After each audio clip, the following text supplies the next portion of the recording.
Gretchen Haley writes, cast your vision here for this life with so much worth saving. Cast your vision for the children being born right now into the world as it is. Cast your vision for this world, divided by made-up borders and for so much that needs forgiveness. Here, stir up your steadfast hope, your resolute clarity of what remains possible. Be generous with your dreaming and brave. All paths to the future are born in this courage of imagination, this willingness to shed, to salvage, to start again, to be this blessing for each other, to be this blessed.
Good morning. Good morning. To one and all.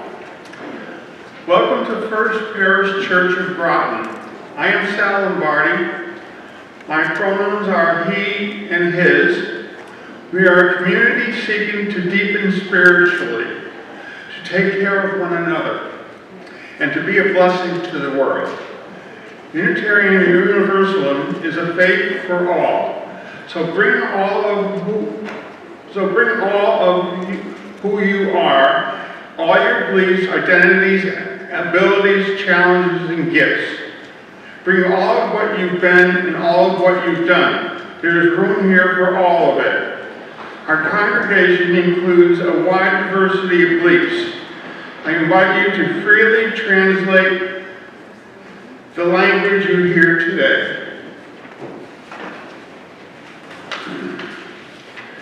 If you are visiting for the first time today, whether you're here in person or online, we are so glad that you found us. If you would like more information, email us at welcome@uugroton.org. We are especially welcome children and youth. We are not concerned about noise and hope you won't be either. We do have religious education with Cynthia and Friends Today. That will start after the time for all ages. We have virtual church on Zoom at 7 p.m. on Sunday evenings. Thank you for Mary Timmons being our cantor this morning. Thank you also to Melissa Wood, who was videotaping. And thank you to Carol Swift for decorating the altar today. We have learned through the pandemic that our sanctuary is not this room or any place at all. Sanctuary is what we create together. Please come in and rest for a while. You are so welcome here. And we're going to call ourselves into worship now. My name is Nick Hindi. I'm your intern minister. I use they, them pronouns. Oh, okay, sure. There you go. It has become our tradition in this time of sanctuary to settle ourselves after our reading time with 3 bells. So let the first be for you, and it can be accompanied by a beautiful deep breath. Let the second one be for those you love, and let the third be for our beautiful, struggling world.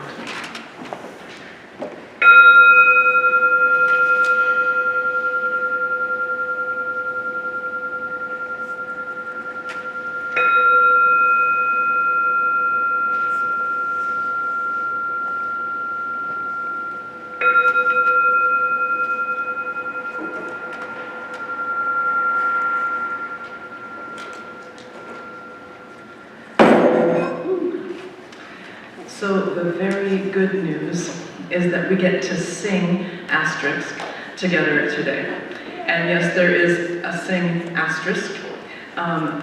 Usually we strive while we're singing to articulate and enunciate clearly and to sing out.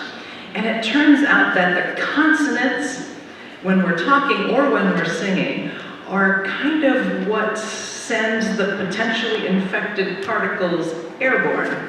So we're going to encourage ourselves to mumble and sing quietly.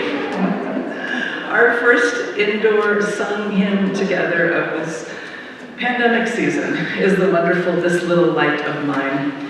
The exact origins of this song are unknown, but it is American, and it was first mentioned in a newspaper article in 1932. It was kind of brought forth by Zilphia Horton and Fannie Lou Hamer, and it was made really popular by Betty Mae Fikes, who was known as the voice of Selma.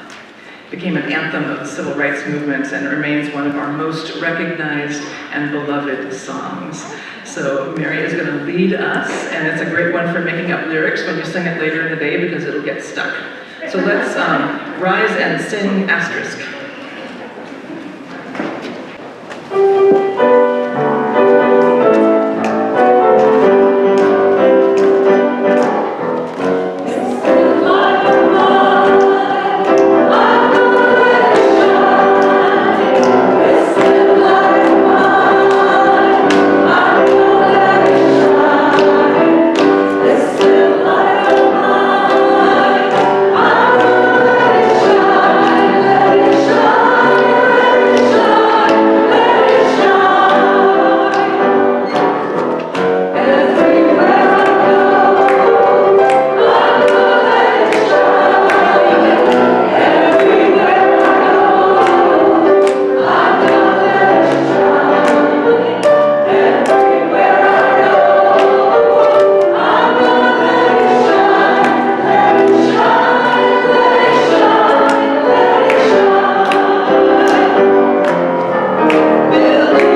The chalice that we have in front of us, for anyone who's new to our church or Unitarian Universalism, is called the Flaming Chalice.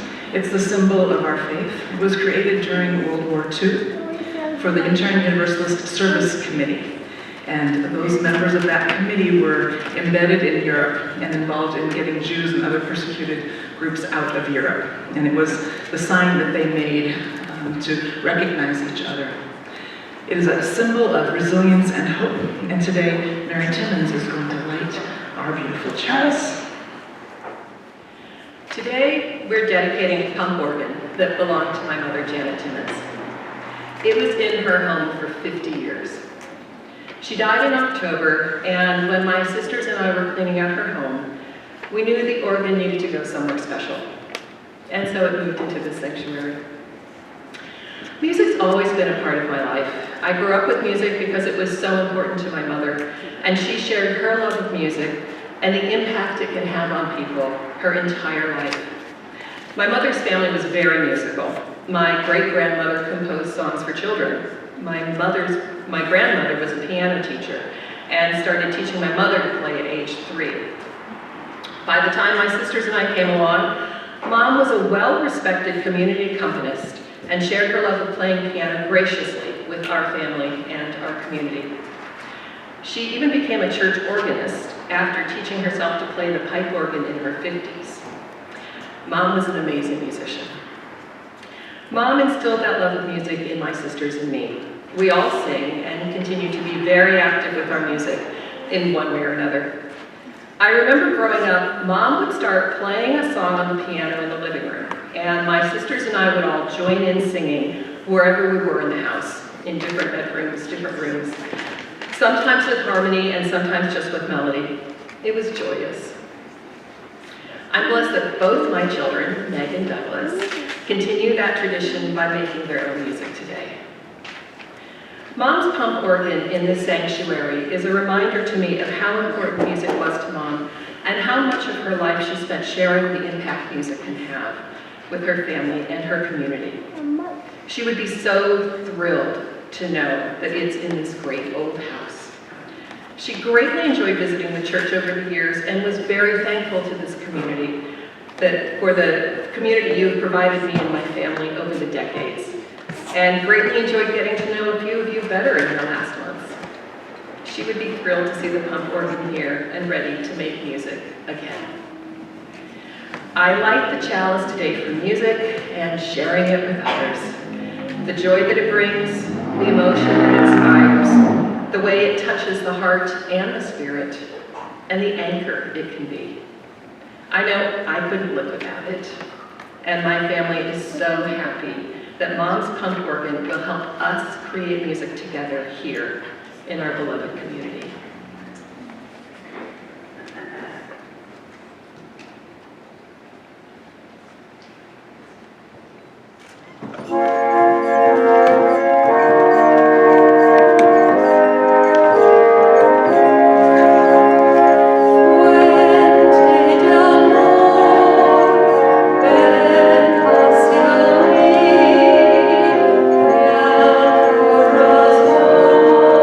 Contemplate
for the people of Ukraine and for all the other people around the world who live in the midst of war and violence. Abby Alberga will light the peace candle today, and then Mary will sing the response, "This is my song," and we get to sing along with her, I think, for the first time. And I invite you to use this time to pray for peace and safety for all who need it. So Abby, come on up.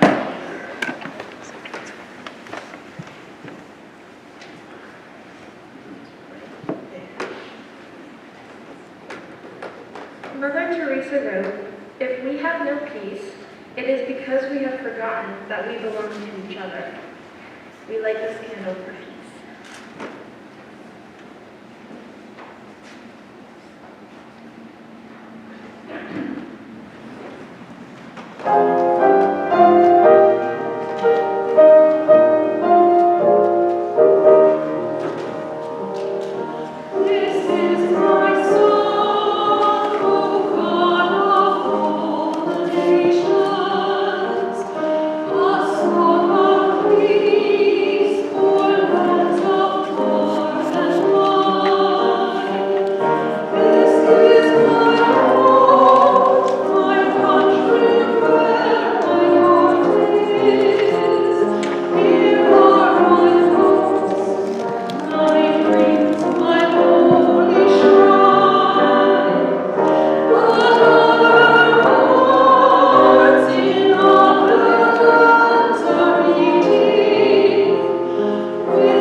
We are going to bless our new to us organ.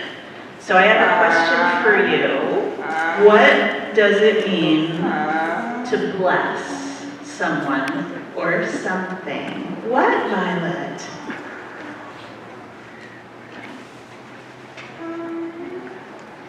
Yeah, it means to give them a blessing. And what is it to give a blessing to something?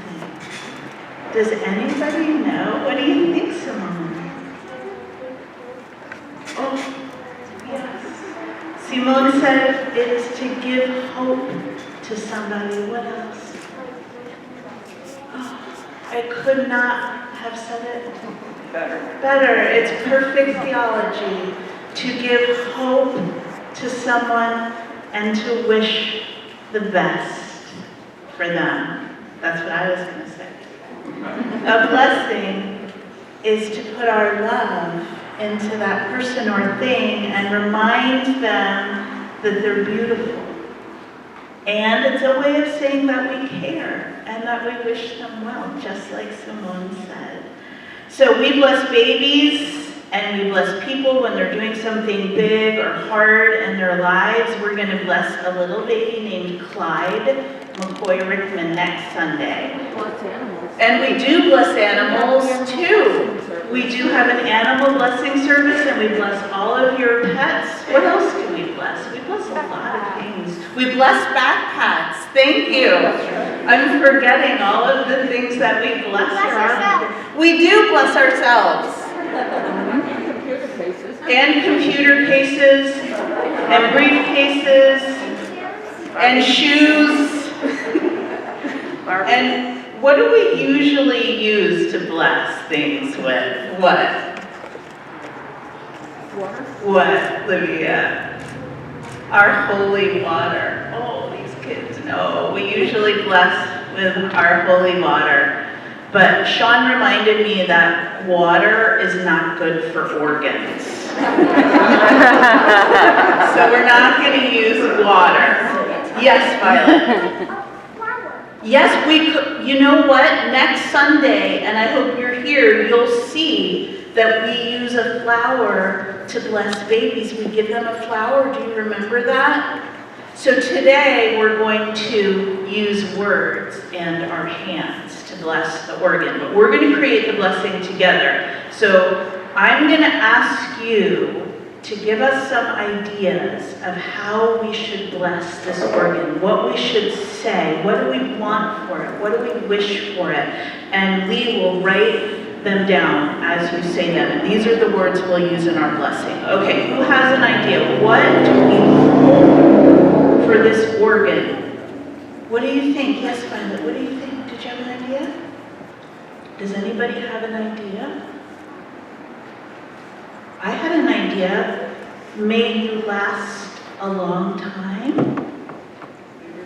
Is that okay? Yes, Violet. Oh, so good. We hope to be all gentle with you. Oh, we start to cry now. Okay, anything else that we wish for this organ? Yes, Jaya. Oh, we hope your music brings joy. I love that one. Anything else that you can think of? I thought of may your keys stay on and your pump keep pumping. Is that good? Okay.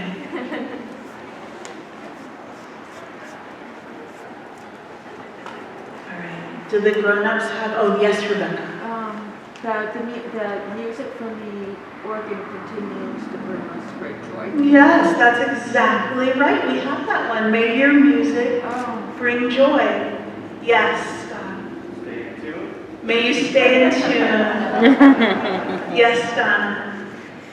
May you know that we love you. Oh, may you know that we love you. How about may we remember Janet when we hear you, because she's the one who gave it to us. All right, those are beautiful blessings. So here's what we're going to do. I'm going to ask the children to super carefully get up and just make sure that you pay attention because we have fire and tech. And we're going to surround the organ and put our hands on it. And how would we put our hands on something to bless it? How do you think? Gently.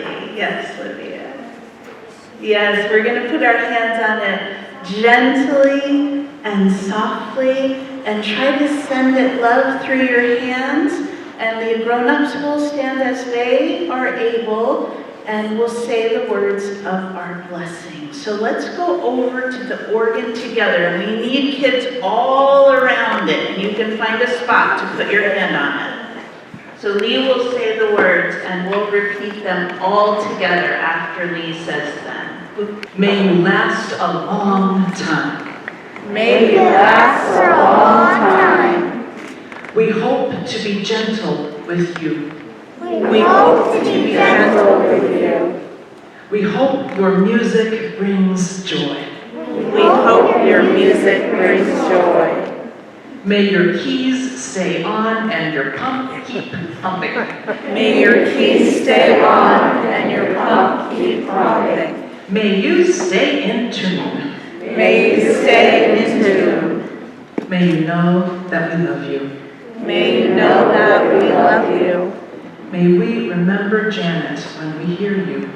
May we remember Janet when we hear you. We bless this organ with our gratitude. We bless this organ with our gratitude. We welcome it to our sacred old house. We welcome it to our sacred old house. May the sound of it call us back to love. May the sound of it call us back to love. Amen. Amen. On this Beltane May Day, one of the 4 Gaelic seasonal festivals about halfway between spring equinox and the summer solstice, I'll invite us to draw down into a spirit of meditation and prayer.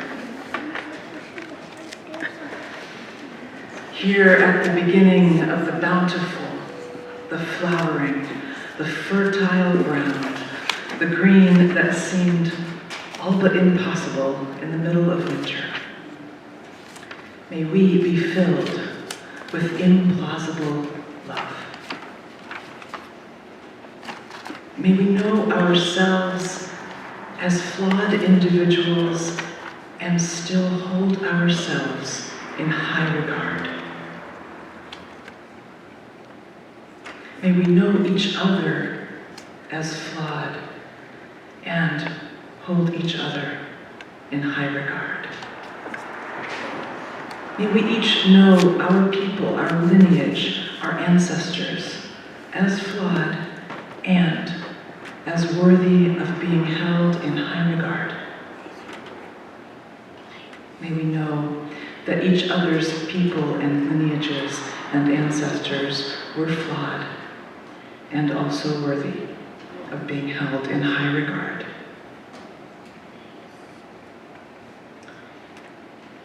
May we touch even a moment's worth of such implausible, disarmed, defenseless love.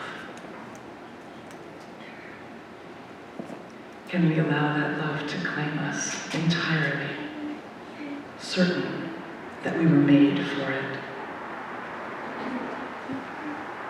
Nothing has prepared us for this. Everything has prepared us for this.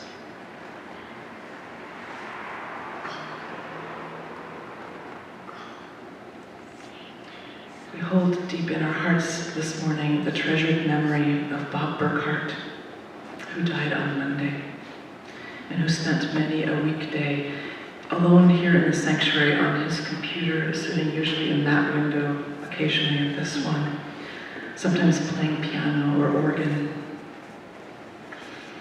Bob, may your memory always be for a blessing. This week, Carolyn Francisco's dear, beautiful friend Rebecca died, and we hold in prayer Rebecca's partner and children, Eric and Jackie and Sam. Collectively, we name and grieve the loss of our beautiful, tall, pine, old spruce tree that was behind the meeting house. It was home to the 2 hawks that seemed to watch over First Parish. May they have found a suitable new home. We send our prayers to Betty Keddy, who is facing serious health challenges. May is Mental Health Awareness Month, and we send our prayers to all who are living with mental illness. We pray for the wise discernment of political leaders everywhere. Today we are cautiously celebrating with Irv that his brother Tom, while still struggling with serious pneumonia, has moved from hospital to rehab. And through it all, Tom retains his sweet, sweet smile and ability to connect with people. We welcome to our service today, Rebecca.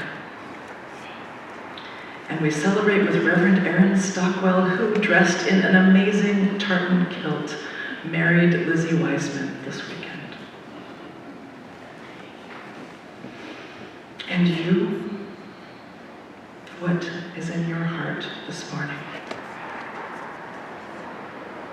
Let's take a moment of silence to feel those prayers.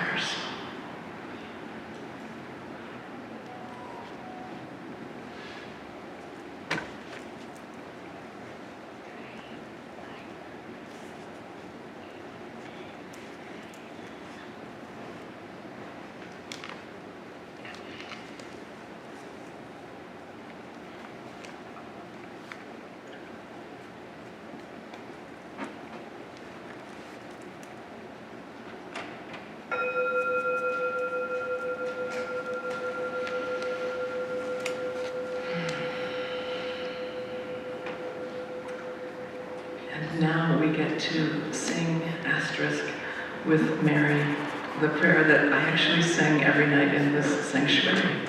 Holly Near's powerful anthem of implausible love. I am willing.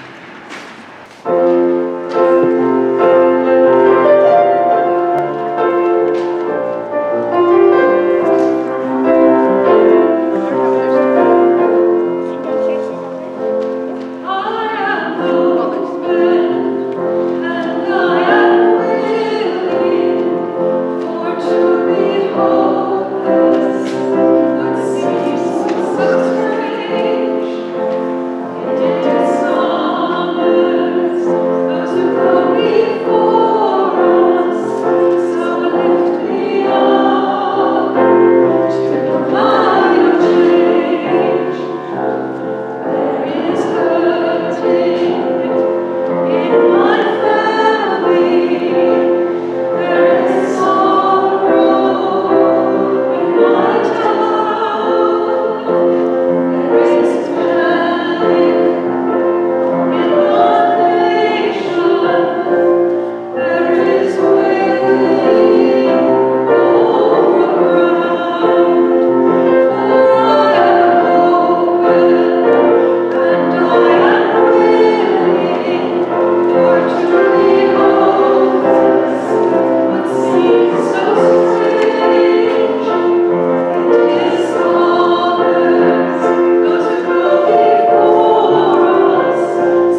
currently serve on our Board of Trustees as co-vice chair and future co-chair. Last week, many of you heard Amy Grosso speak about the spring ask. She started with an acknowledgement that for many of us, talking about money can make us feel uncomfortable. And it's interesting, isn't it, this relationship we have with money. Maybe we don't have a negative feeling, but whatever it is, right now, I'd like us to stop for a minute and take a breath and think about that. I mean, I know maybe you have a complex relationship with money. It's influenced by our social class, the ones of our parents, the ones that we had, the ways and the places that we were raised, our personalities, and mixed with all of that is the influence of our culture, the consumer capitalist society that we live in. So we're not going to unpack it and transform it all right this minute, but I think it's worthy of some consideration and further inquiry. Last week, Amy also used a lovely metaphor. She had us make a bowl or a nest with our hands and imagine that First Parish is the tree that we are holding in our hands. And it's made up of all of us, and we are shaded and nurtured by that tree. And I think, and we also nurture the tree. And I think it's really a beautiful metaphor and a way to envision our church life. And I'm going to take a minute to break it down on the financial piece. So, first of all, our church runs on a fiscal year that runs from the beginning of July to the end of June. So right now, we're ending our fiscal year. We have expenses that really fall into two big buckets. One is our facilities, the buildings and the grounds. And the second is our amazing staff downstairs everywhere. And then our income that pays for all of that basically is us. That is the main income stream. So, as Amy put it, we're sheltered by the tree and we're responsible for nurturing it and keeping it healthy.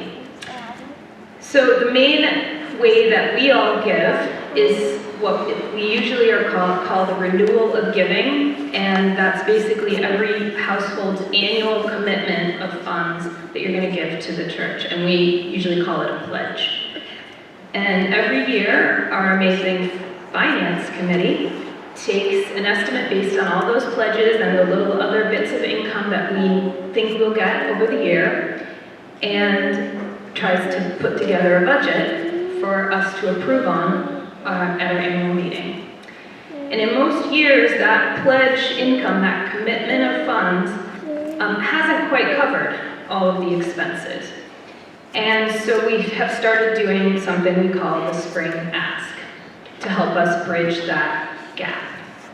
It's once a year in the spring, and it has a dollar goal that's dictated by the actual need that we have to balance the budget between basically now and the end of our fiscal year. And then just one more piece of context. Because of the disruption of the pandemic, we actually did not do a renewal of giving for next fiscal year yet. We normally would have. And so it's been particularly difficult for the finance committee and the board to put together the budget for next year, so that we can pay our staff and help our church community rebuild from COVID. And we, the board, really wanted to invest in our religious education and our youth programming, and we've been really struggling to do that and balance the budget. So, we want to stop struggling. We want to invite you all in. We need you. We need your creativity, your inspiration, your love, and your generosity. So we're here now to talk to you, and we'll keep reaching out, and we encourage you to talk to us. And also, please attend the annual meeting. It's going to be by Zoom, and it's on May 25th. And you can attend even if you're not a voting member. So we understand that for some, COVID has been a difficult time financially. And so if that's you, we are grateful to have you with us, and we understand. For others, the last 2 years have not been difficult or no more than any other year. So for those of you who still have your jobs and your homes and your financial reserves, our community, our tree needs your nourishment. We need each other to care and sustain this community, which has sheltered us, held us, and now is bringing us back together in person. Okay, I've talked for a long time. The Spring Ask started a couple of weeks ago with a goal of $35,000. Last year, our goal was $30,000, and we raised over $50,000 last year. At this point in the campaign, we're less than a third of the way to our goal. And so thank you to those who have given already, but maybe you're like me and you've been needing to give and you just haven't gotten around to it, or you really didn't understand what the Spring Ask was.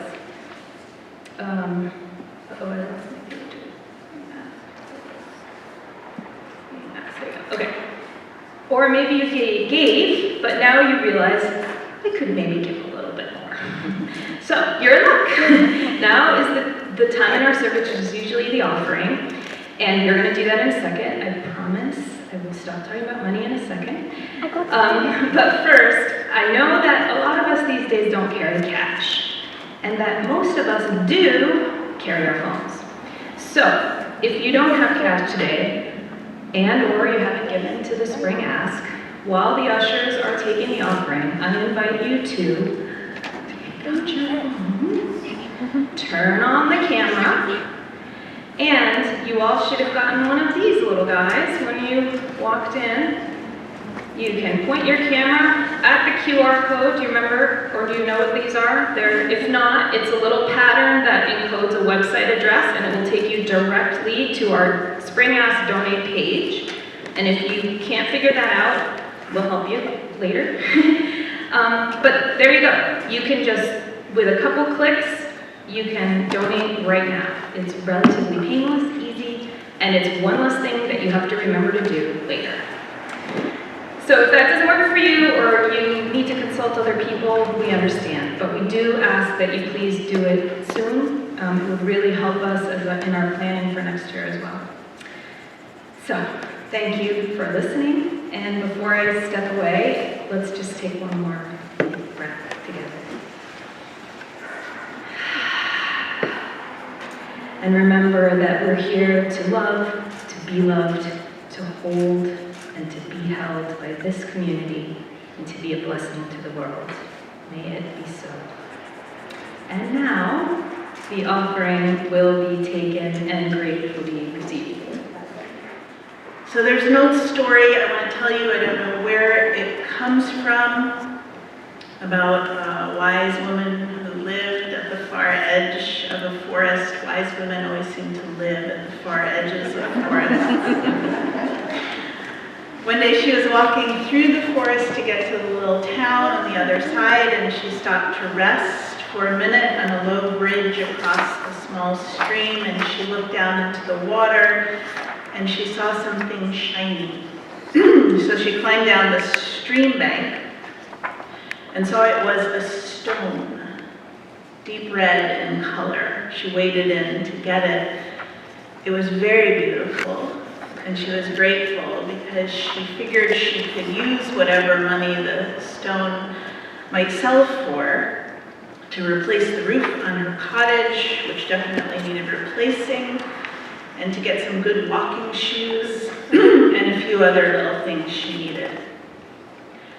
So a few days later, she was walking through the forest again on her way to the little stone, and she had on her way to the little town, and she had the stone, and she was going to take it to a jeweler to see if the jeweler might want to buy it.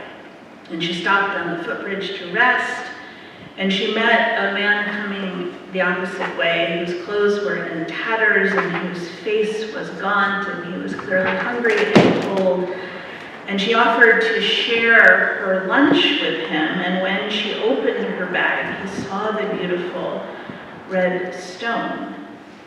And he asked her, instead of food, could I have that stone? And without the slightest hesitation, She answered, "Of course you can." And she put her hand in the bag and pulled it out and put the red stone into his hand. And he walked away as fast as he could because he was sure she would change her mind at any moment and call him back. Later that week, the man appeared at the gate of her little house. And he was holding out the red stone in his hand. And he said, "I'd like you to take this back. I need the money I could get for it. But I figured out there's something else I need even more. There's something even more precious than the stone." "What is that?" the woman asked. "Could you teach me whatever it is that you have that made it so easy for you to give this stone to me when I asked you for it?" "I can," she said. "But first you have to put the stone back in your pocket because a gift is a gift. And then you need to come inside and get warm and have some lunch." What is it that allows us to give precious things away? To share what we have that is of value? To approach the world with an openness? With the sense that we have things to offer that matter and that are needed. I often talk about our church community as a school for three things, and I bet you could tell me what they are: compassion, gratitude, and generosity. These are the things we are trying to both teach and learn here. Compassion, gratitude, and generosity is our curriculum. We are a one-room schoolhouse. We are all entering at different places. We learn at different paces and in our own way. When we talk, and there are no grades, but the fact that we are enrolled is the thing that matters. When we talk about generosity here, we're usually talking about financial generosity, as Allison did so beautifully this morning. And talking about financial generosity is wicked brave, because money's hard for us, no matter how much or how little we have. And this congregation depends almost entirely upon our entirely voluntary financial support. That's just a simple fact. My son Caleb, who is almost 19 and who studies and loves all things financial, realized the truth of where my salary comes from just the other day. He was telling me again that he wants me to invest in silver and gold because he thinks the economy is going to crash. I'm telling you this now, by the way. I am giving you his prediction. So he thinks the economy is going to crash and money won't be worth anything. And I joke that the congregation might have to go back to paying me in eggs and firewood and chicken, like they did with ministers in the old days. And he stopped and said, "Wait, how does the church even pay you?" I said, "People give money to the church." He said, "Well, do they have to give to belong, like a gym membership?" Which is something near and dear to his heart these days, which incidentally I pay for.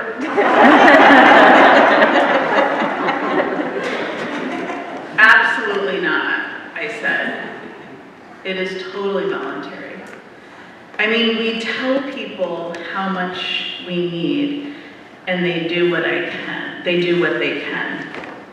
And this is verbatim. He said, "Mom, that is the worst system I've ever heard."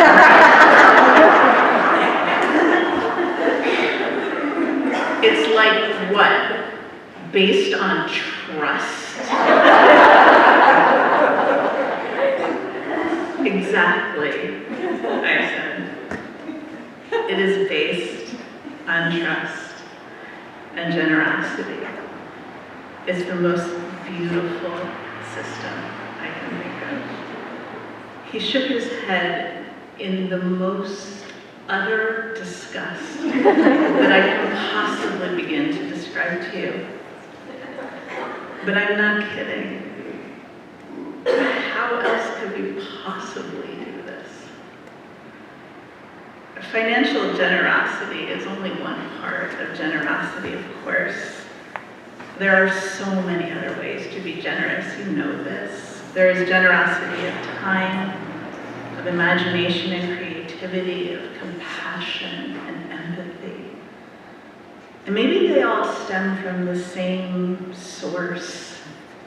Something I'm calling generosity of spirit, for lack of a better word, that thing inside us that allows us to approach the world with open hands and an open heart.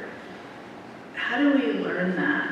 How do we develop that? How do we strengthen that? Sharon Salzberg, the American Buddhist teacher and writer, talks a lot about generosity. In an essay called The Real Power of Generosity, she wrote a few years ago, she writes about generosity as this powerful force, something she calls an inner tool for changing no less than how we relate to ourselves, to each other, and to the world. And she says that most of us don't think about generosity this way.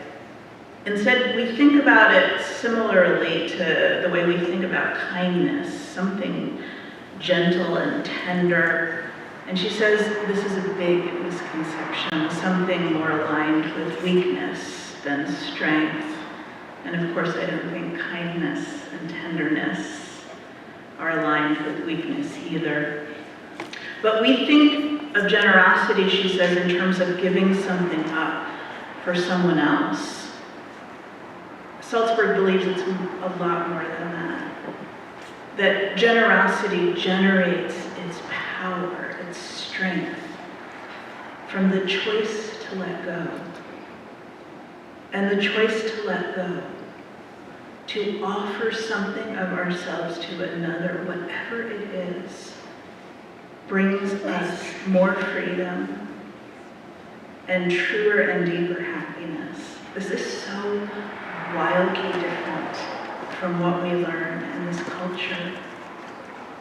She writes, our attachments want to put a cap on our generosity and say, I will give this much and no more. Or I will give this if I think I will be appreciated enough for it.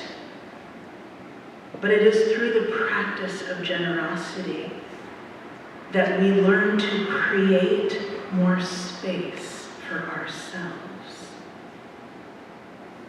When we practice the act of simply observing with kindness, our attachment, our fear, our anxiety, they loosen. They become less solid. And in their place, we can find a greater spaciousness. The Buddhist tradition says that whenever the Buddha started teaching people, he began with a teaching on generosity. Because acts of generosity bring so much joy and self-respect.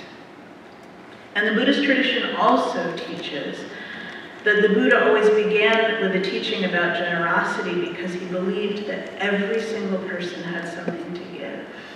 And no, it might not be financial or material.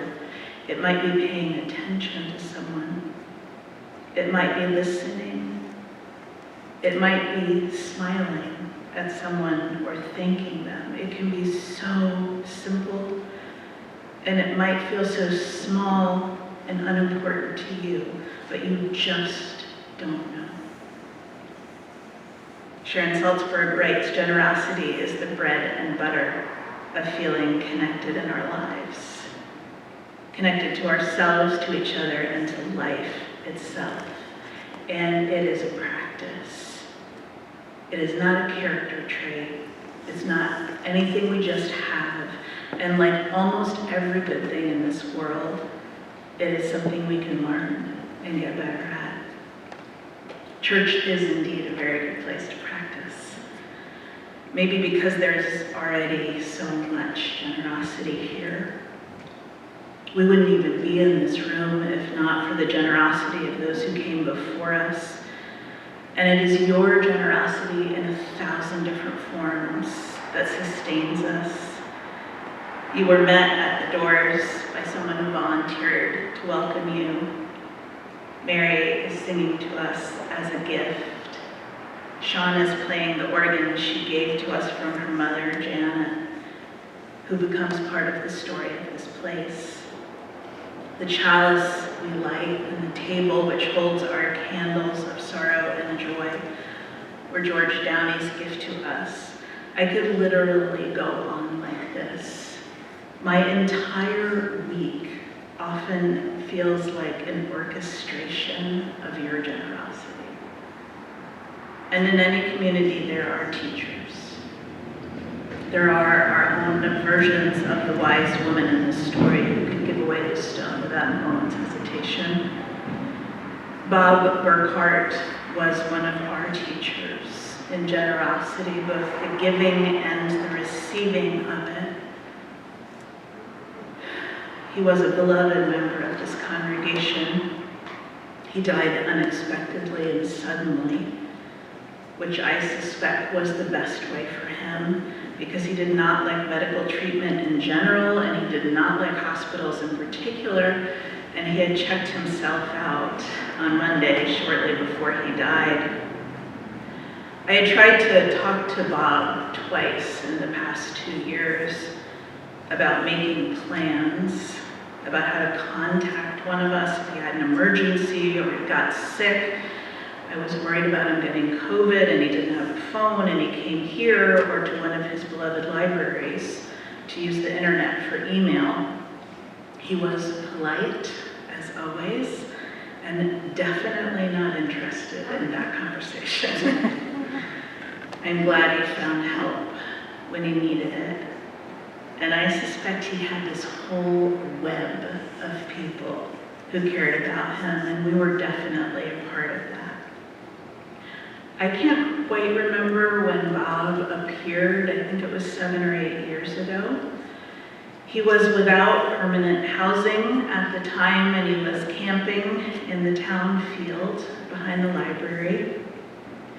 I remember when he arrived, he told me he had grown up Unitarian Universalist, but was more interested in Christian Scientist. But he also said, "It is nice here, and you have good food." He was incredibly smart. I suspect he was highly educated, though he was very formal and private. He was wry and dear.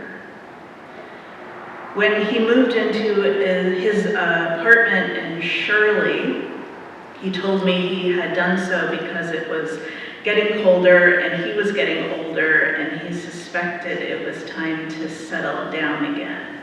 But he did not want to get a refrigerator or turn on the heat. Too modern, he said. He reminded me so much of Thoreau. He didn't want much.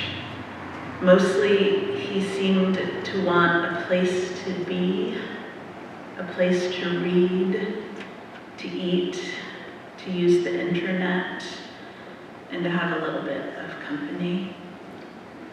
And as Lee said, he was here during the week a lot, using the windowsills as his desks, playing the piano and organ with Sean's blessing, which he took meticulous care of. And walking. He walked those miles between Shirley and Groton and back again almost every day. He accepted rides from us, sometimes with simple dignity, and sometimes he chose to walk. And the stories are rolling in this week of all of the ways that you connected with him. Terry told me she gave him some of her late husband Tom's shirts. Bob was delighted. Terry said it filled her heart to see Bob in those shirts. I know Pamela and Charles brought him to the shoe store and got him a very good pair of shoes every year for his birthday. I used to ask him every year, "What are you doing for Thanksgiving?" "I'm going to June and Steve's house," he said. But Bob was generous with us too. He was so generous. He was our church librarian for years, caring for the books and starting a fiction lending library. He loved books and libraries. He once talked about what the church meant to him from the pulpit in 2017, and I wish we had recorded it, but this was before the days of YouTube.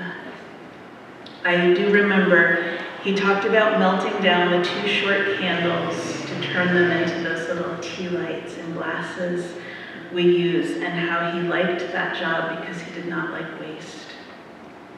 Pat told me he was here every single summer Sunday service, helping her get everything ready, which I didn't know.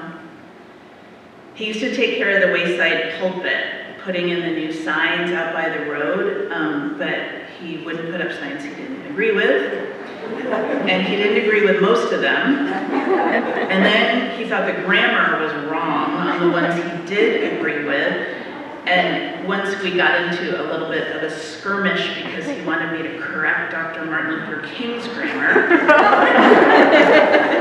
So after that we agreed that was not the best job for both. The pandemic was hard. He chose not to get vaccinated and he wouldn't wear a mask. And that was his right, and it meant that he couldn't come inside on Sundays. But he did come every Sunday. We had services outside, and he sat on the common under the tree, and it filled my heart to see how you greeted him, and he was waiting for the mask rule to be lifted, and he promised to come back. And last year at the spring ask, he wrote us a check for more money than I thought he had. I asked him if he was sure. And he said he was sure. And it was one of the most humbling acts of generosity I had ever witnessed in my life. Our treasurer, Paul, and I just looked at each other for the longest time trying to take this in. How could someone with so little give so much? So this is how we learn generosity. We start where we are, and we give what we can, and we let go of shame and guilt, especially the worry that we are not enough and that what we have is not enough. And we practice. And once we are practicing and paying attention, we will see and hear and notice the generosity around us, which is so beautiful and humbling. And I think it inspires us to practice a little more. And then we learn that our capacity is a little bigger than we realized. The road is not straight for any of us. There are years when life is hard or easy, more or less abundant. There are years when we have a lot to give, and there are years when we have nothing. When we are depleted and we need others to carry us. That is how community works. That is actually how love works. But there's one thing I know for sure about generosity, and I know it because I have watched it and experienced right here with you. It's so much easier when we practice together. Gretchen Haley tells us to cast your vision here. Where there is so much worth saving, cast your vision for the children being born right now into the world as it is. Cast your vision for this world for so much that needs forgiveness. And here, stir up your steadfast hope, your resolute clarity of what remains possible. Be generous with your dreaming and be brave. All paths to the future are born in this courage of imagination, this willingness to shed and salvage and start again, to be this blessing for each other, to be this bliss.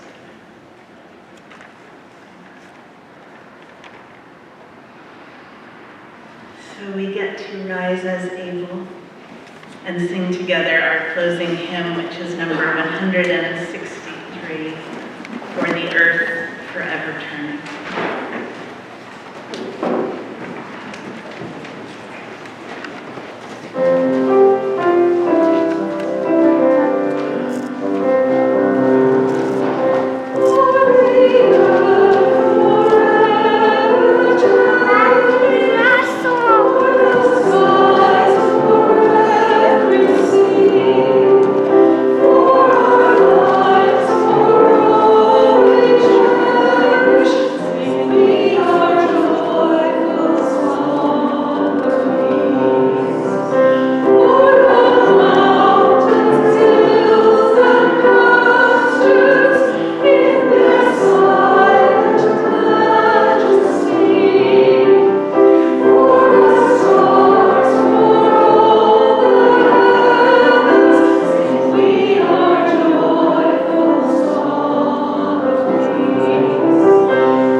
And know that we are connected, we are woven together by such strong and sturdy threads of love. Go in peace.